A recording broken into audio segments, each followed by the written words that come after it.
Let me tell you the fundamental thing. The type of man that you want has options. He can choose Israel, India, Egypt. Can I say I wouldn't want a man who didn't choose me? The challenge is what you are bringing to the table, what you want. The other girls are not going to fight him for. You want him to support and join your team as well. These other two girls, India and Egypt, say, I will just join this team. I'm not trying to do all those. They have the advantage over you. You are combative. You are combative. When talking to you, we're going to have to argue. With those girls, you don't have to argue. So the challenge is going to be, why would he choose them over you? Wouldn't a man get bored by a woman who doesn't have any opinion or care at all? Okay. And so the unfortunate reality is that is not true. And if you keep on viewing men view women the way you view men, you will keep on experiencing the same negative results over and over again. No, to answer your question, no, they will not get bored. It's actually peaceful. If she gave you a guilt-free pass to sleep with anybody, would you take it? No, sir. You might get one pass, but at the end of the day, you want one wife. And this is the life I want. So no. Okay. Now what about you if he gave you one? If he gave me a guilt-free pass, I would take it. That's crazy. That's crazy. Sorry. That's crazy. Who would you take it with? Lindy Waters the third. That's our problem. Yup. Who else? Barry Sanders. I'm in love with him. Now what do you think most men have over your men? They're professional athletes. That's crazy. Oh my gosh, I do not know how that man was still hugging her. Even after he gave his answer, his amazing answer, his wife has no problem disrespecting him. Male-female social dynamics are changing. Dating and marriage are going away. Current social dynamics make it unwise for men to approach or even be in proximity. Post-Me Too. Even the gym isn't a safe space for men, but since women rarely approach us, we get a safe space in public by not approaching them. Intimidated? No, we just don't need them anymore. For all the talk about being the prize and not needing us, women sure get salty when we totally lose interest in them. It's almost ironic. Women are not desirable right now. Everyone's a Kim Kardashian clone. I asked you earlier, what don't men want? And you said promiscuity. Well, that seems about the only thing that's being offered right now. When I open my Instagram and I've got butt cheeks and I'm going, people are like, I don't understand why no one wants to marry. This woman's been married 4 times. I'm like, well, I can understand it, because even if men think they want it in the short term, when you see a girl, she's half naked, she looks good. Yeah, sure. You probably do want to have sex with her. I bet you're wired that way. You're hardwired that way. Yeah. But then what happens after you have sex with her and you realize that so did 20 other dudes 100%. in the same week, you don't want her. You nailed it. You absolutely not only nailed it. Feminism was all done for the sake of controlling the entire masses, whilst distracting them easily with one trend after the next, and misery always loves company. Engaging in that movement, to begin with, was the worst mistake that was ever made, for even the best intentions have led to the choices in which the worst things imaginable were done in justification. But the damage is done, and frankly, the only way to fix it is to impose the old values and disciplines on the next generation, to which it will take 20 years to see if it took root. The present one is contaminated beyond saving, the current one is lost, and there is nothing that can be done for them. Son, never allow the state to decide. You notice how I'm not going to say marriage. Do get married or don't get married. But never let the state decide how you're going to live, what's going to happen to your access to your kids and your wealth. Bad news. 4 to 5 divorces originate from women. Women get incredibly bored a lot faster in long-term relationships and marriages than men do. Men, it kind of like goes a little slower over time. Women, it's like, I do, honeymoon phase, boom, a couple kids, boom, right? So you just have to understand that that's a propensity of the way things usually go. 90% of alimony flows to women. 80% of custody orders are awarded to mothers. There is zero incentive in family law, the way that it's written throughout most of the Western world, for women to behave well in a divorce. 50% of first marriages fail, 75% of second marriages. I don't know about you guys, but I wouldn't get in a plane with a parachute if they said, well, there's about half a chance this parachute's going to open. Most modern women today are TikTok queens, sitting in their cars complaining that men are headed toward becoming future cat women. Divorced moms and single moms are delusional about finding men who will want them. Guys, don't be simps and let them be alone. You don't need the trouble they bring. The only problem is that these independent modern women are not the kind of women most men want to marry or be in a relationship with. For a man, being with a so-called independent woman almost would be like being with another man. You can't have two people in a relationship where the roles are the same, masculine.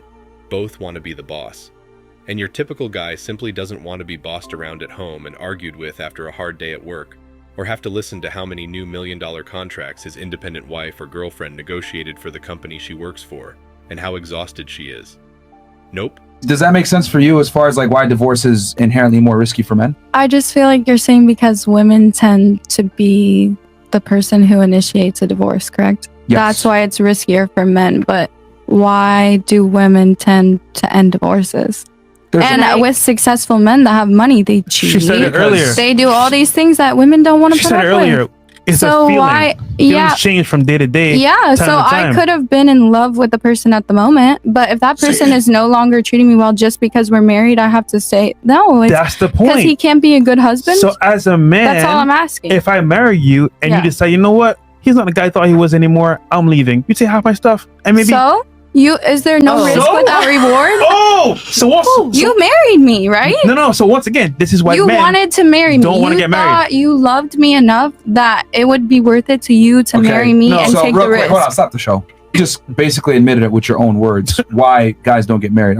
If more women are working and earning higher salaries than ever before, then why do they seek men with even more money?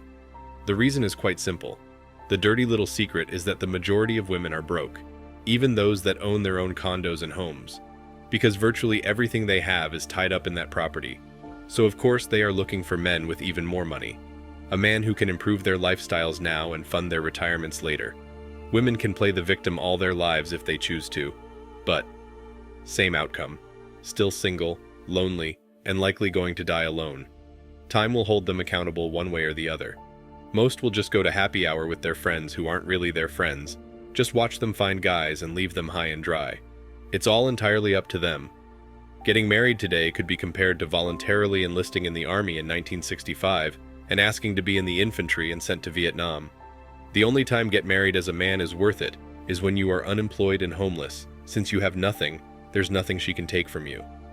The evolution of demands hasn't really changed, just the availability of options through social media has expanded it. The circle of people available used to be from the same town, borough, city, or state. But with online facilities, it could be a different country or even continent. This means that money and status is the main source of attraction for women. The top-tier alpha men will always be popular regardless, but for the best of the rest, they will be rejected, friend zone and the safety net settler, when those said women are tired of hookup culture. Ladies, you are beginning to achieve equality. Congratulations! Now you also can work to 80 years old, a step down in quality of life. But yes, working toward equality. Front lines in future wars will also be equality, and working in construction, road building, plumbing, electrical, mechanics, AC heating, framing, mining, drilling, science, engineering, computing, sanitation, commercial fishing, etc. What you have achieved so far is good, even though it is a very, very small start in achieving equality. There is a long way to go. So, keep up that hard work toward achieving equality, ladies.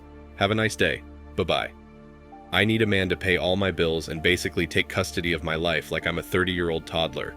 But I also want him to play dollhouse with me and walk on pins and needles every day as he protects my fragile ego and help me maintain my superior rights and entitlements, and pretend that I actually offer or do anything worthwhile or even moderately approaching actual adult difficulty in life, and roleplay as if I contribute anything to the relationship, aside from my toxic, narcissistic drama. Also, I will insult and berate him every day as if he's holding me back, when in reality, if it weren't for him and other men, I wouldn't be alive because I'm literally too dumb to breathe without, for dummies, hand-holding. Making poor decisions daily slowly leads to a poor quality of life. The wall is out there. It can't be bargained with. It can't be reasoned with. It doesn't feel pity, remorse, or fear.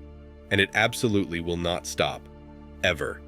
Until you are old, used up, alone, childless, with no man to take care of you, a box of bitter wine on your end table, a Harlequin romance novel on your nightstand, cats at your feet, and watching soap operas and Hallmark movies late into the night.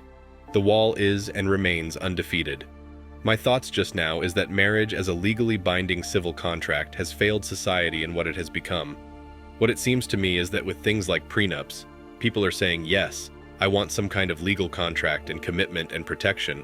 But the current state of what the state provides is horseshit, and I don't like the idea of the state dictating terms and outcomes, so we're going to build our own contract. And maybe that's how it needs to be. No more one-size-fits-all state-dictated cram-down. People decide their own terms and conditions, and the state honors and enforces that. This way, people get the terms they want that they think are fair and best serve their interests, plus get the benefits of state sanctioning to enforce the contract, provide the protections they people want for themselves, and the security that people need and want to build families. Guys, it's simple. A successful man should not be giving 50% of a successful business or endeavor to a woman in a divorce, especially since she is the one that most likely initiated the separation. There should be no incentive to call it quits. If she wants out, then she wants out, but she doesn't get to walk away with 50%, it's ridiculous. An equitable amount is fair, and enough to raise the children is fair, but if you want to see greed, take a look at the results from any high-profile divorce, and you can see overwhelming greed run amok. Kevin Costner, for example, was paying $130,000 a month in alimony. That is the very definition of overwhelming gluttony. Unless his ex-wife was taking care of 130 children, she doesn't need that amount of money. To be exact, as of 2020, only 8 states still allow common law marriages to be formed in them. An additional 5 states allow common law marriages, but only if those marriages were formed before a specific date, meaning new common law marriages are allowed. However, all 50 states must recognize common law marriage as validly created in other states that allow them. So if you form a common law marriage in a state listed below, and then move to another state, your new state will be forced to recognize your marriage as valid. If children are involved, naturally child support kicks in. All laws protect women. Add, if you divorce because you're not happy, you get nothing. Kids stay with the man, in a government contract. Add mandatory paternity tests before signing the certificate with full financial responsibilities. Remove common law, cohabitation, and other Bs. Then men would consider signing it. Thanks for watching Man Reacts.